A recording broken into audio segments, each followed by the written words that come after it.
Ma voisine. Bonjour et bienvenue sur ma chaîne et bonne année si vous regardez cette vidéo en 2020. Dans cette vidéo, je vais vous partager les habitudes qui selon moi sont les meilleures à adopter pour l'année 2020 en fonction du contexte social actuel et de nos habitudes. J'espère que cette vidéo va vous être utile. C'est parti tout de suite pour le premier conseil.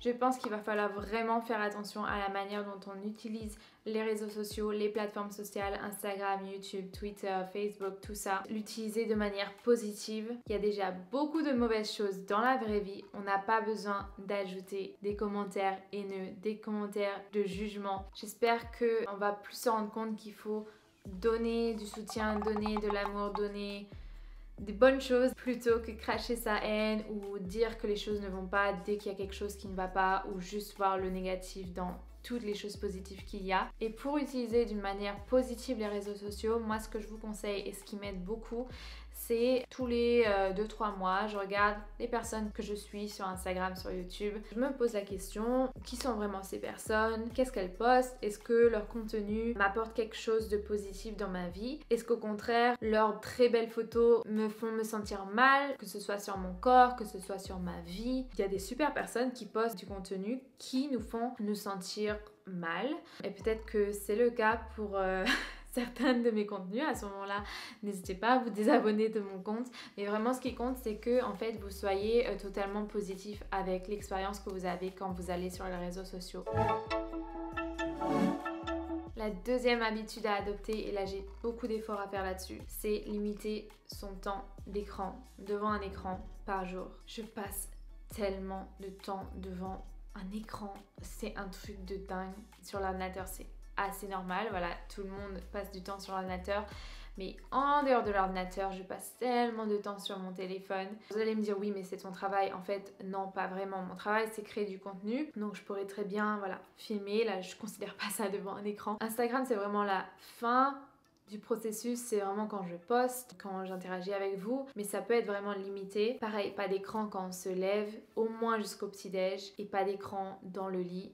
Ça me paraît logique et pourtant c'est quelque chose que j'arrive tellement pas à faire en fait. J'ai mon réveil sur mon téléphone, j'enlève le mode avion et je suis de suite sur Instagram. C'est juste pas possible, Amélie. Mais qu'est-ce que tu fais de ta vie quoi? Je pense pas que ce soit sain d'être toujours sur un écran. On n'a pas vraiment beaucoup de recul sur l'impact que ça a sur le cerveau, mais vraiment je pense pas que ce soit bon. Limiter le temps d'écran, limiter le temps des réseaux sociaux. On n'a vraiment pas besoin d'être autant sur les réseaux sociaux à regarder la vie des autres. Pourtant je suis une influenceur et je gagne ma vie grâce à vous qui regardez ma vie. Mais je vous le dis franchement, pour votre santé, soyez moins sur votre téléphone et plus dans la vraie vie. Troisième habitude, et là je sais que beaucoup d'entre vous ont déjà commencé en 2019, c'est manger plus végétal, faire des repas entièrement végétal, vegan. Je pense qu'on sait tous maintenant que manger végétal c'est beaucoup mieux pour la planète, pour les animaux, pour l'éthique, pour votre santé également. Je sais très bien que pas tous les mêmes priorités, on n'a pas tous les mêmes valeurs et sensibilités. On peut pas imposer à tout le monde le véganisme, c'est vraiment pas ce que je cherche à faire. L'idée c'est que faire un tout petit peu, ça sera toujours beaucoup mieux que de ne rien faire du tout. Donc pour ça en fait, c'est pour ça que je partage ce que je fais sur Instagram, sur YouTube, mes journées dans mon assiette, tout ça. Mais je tiens à dire pour les personnes qui veulent manger plus végétal, ne faites pas l'erreur de remplacer simplement vos aliments d'origine animale par des équivalents en végétal. Par exemple la viande par des steaks végétaux qui sont disponibles en magasin bio. Ça n'a pas du tout le même profil nutritif et si vous faites ça en fait, clairement vous allez être malade. C'est très bien de manger végétal, c'est très bien d'être vegan, mais il faut faire attention et on ne peut pas juste comme ça devenir vegan sans s'informer davantage. C'est bien de regarder ce que les autres mangent, mais il faut vraiment avoir tous les outils en main et que vous compreniez un petit peu comment ça fonctionne la nutrition. C'est d'ailleurs pour ça que j'ai écrit mon ebook The Mindful Life, c'est pour avoir un guide vraiment, savoir quoi faire pour commencer. Et ça m'amène à vous parler d'ailleurs de ce projet qui débute demain, le 1er janvier.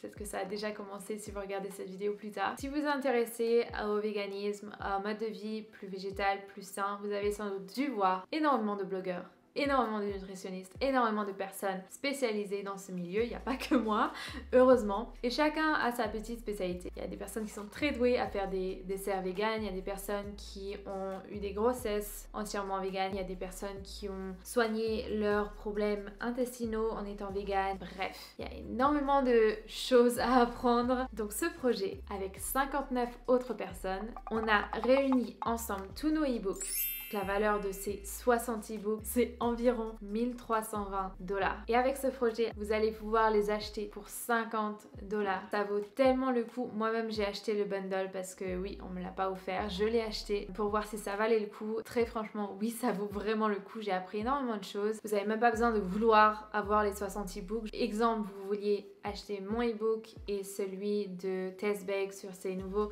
desserts vegan, juste 2 ou 3 e-books, ça vaut déjà le coup en fait d'acheter le bundle. Donc voilà, je pense que c'est vraiment un super produit. Si vous êtes intéressé, il y aura plus d'infos avec le lien ci-dessous, bit.ly/veganparadise. Bien évidemment, étant donné que mon e-book est dedans et que je fais partie de ce projet, si vous achetez via mon lien, je vais gagner de l'argent. C'est assez évident, c'est assez logique. Sur ce, on passe à la prochaine habitude.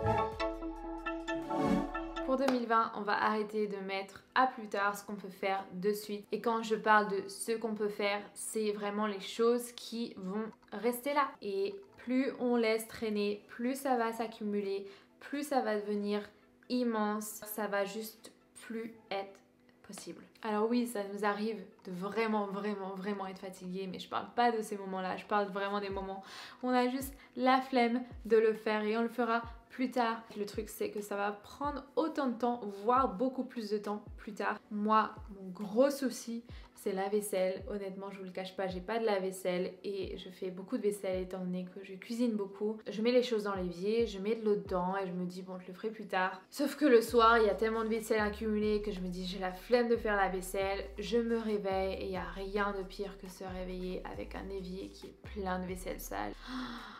J'ai la vaisselle à faire alors qu'il n'y a rien de mieux que se lever et avoir une cuisine toute propre. Donc voilà, s'il y a d'autres personnes qui veulent faire la vaisselle en 2020.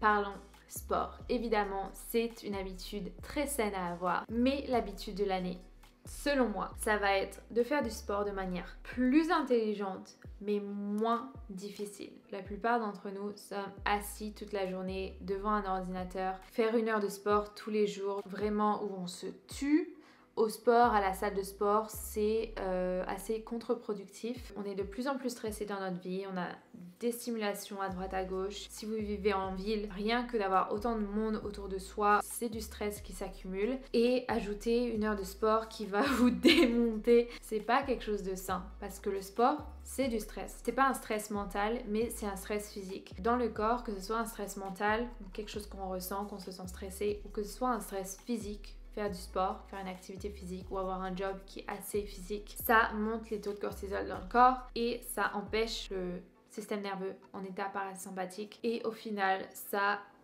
mène à des burn-out, ça mène à des fatigues chroniques, des fatigues adrénales, vraiment quelque chose que je souhaite à personne. Faire du sport comme on le ressent vraiment. Si vous pensez que faire 2 heures un jour de danse ou aller courir pendant 2 heures, c'est vraiment la meilleure chose à faire de votre journée, allez-y. Mais si au contraire vous sentez que vous êtes fatigué, je pense que c'est plus bénéfique d'opter pour une autre activité dans la journée, par exemple prendre les escaliers autant que possible, quelque chose qui est beaucoup moins physique, beaucoup moins intense, qui va vous permettre de faire du sport, d'engager, d'avoir un peu de cardio ici et là, mais sans vous fatiguer énormément. Il s'agit d'adopter une activité méditative tous les jours, au moins 20 à 30 minutes. Qu'est-ce que c'est exactement? Selon moi, c'est une activité dans laquelle vous vous laissez un petit peu rêver, absorbé par vos pensées, particulièrement pensées positives, mais juste que vous oubliez un petit peu votre travail, vos responsabilités, tout ça. Si vous avez un métier qui n'est pas physique et que votre vie n'est pas stressante, je pense que c'est très bien d'aller courir, de faire du sport pour cette activité. En revanche, pour ma part, c'est pas du tout le cas, étant prof de yoga. Et moi, il me faut vraiment une activité qui soit pas physique. Souvent, je médite simplement assise. J'aime bien cuisiner. J'adore aller me prendre un café en terrasse. Je sors sans mon téléphone, je m'assieds et juste je regarde les gens passer. J'invente les gens, la vie des gens. Et je sais pas, je trouve ça tellement relaxant. En fait, il faut que vous trouviez une activité qui vous permette de vous relâcher. Peut-être que c'est la peinture, écouter de la musique, écrire, quelque chose comme ça. Je pense que c'est très très important d'avoir une activité tous les jours et non, pas les réseaux sociaux s'il vous plaît. Ça peut simplement être allongé sur votre lit en regardant le plafond. Avant-dernière habitude qui va être très bénéfique pour vous pour l'année, c'est apprendre à dire non. Il faut apprendre à donner de la valeur à son propre temps, mais également ça peut être votre façon de consommer les choses. Donc si vous voulez acheter quelque chose, si c'est un peu bof, non, ne l'achetez pas. Si c'est oui, je le veux, j'en ai besoin, achetez-le. If it's not a hell yes, it's a no. You know what I mean?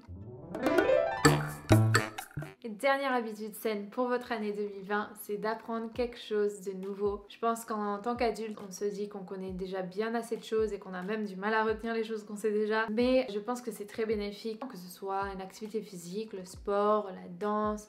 Pour ma part, je vais me remettre au tennis, donc j'ai trop hâte d'apprendre des nouvelles techniques. D'ailleurs, dites-moi ce que vous allez faire, mais peut-être que ça sera apprendre à parler allemand, russe, je ne sais pas, japonais, que ce soit une formation que vous avez envie de faire. Voilà donc les 8 habitudes qui je pense vont rendre votre année beaucoup plus saine et beaucoup plus heureuse. J'espère que cette vidéo vous a plu et qu'elle vous a donné quelques idées pour votre année. Dites-moi en commentaire quelle habitude vous allez essayer de respecter. Peut-être que c'est toutes, peut-être que c'est juste une ou deux. Si le mode de vie sain, actif, le sport, le yoga, le véganisme vous intéresse, n'hésitez pas à vous abonner à ma chaîne. Je vais essayer de mettre beaucoup plus de vidéos cette année sur ma chaîne française. D'ailleurs, dans quelques jours, je sors une vidéo qui, je pense, pas vous plaire car elle avait beaucoup plu quand je l'avais faite il y a quelques années sur ma chaîne en anglais. Encore une fois, merci beaucoup pour votre soutien et j'espère vous voir très vite. Gros bisous!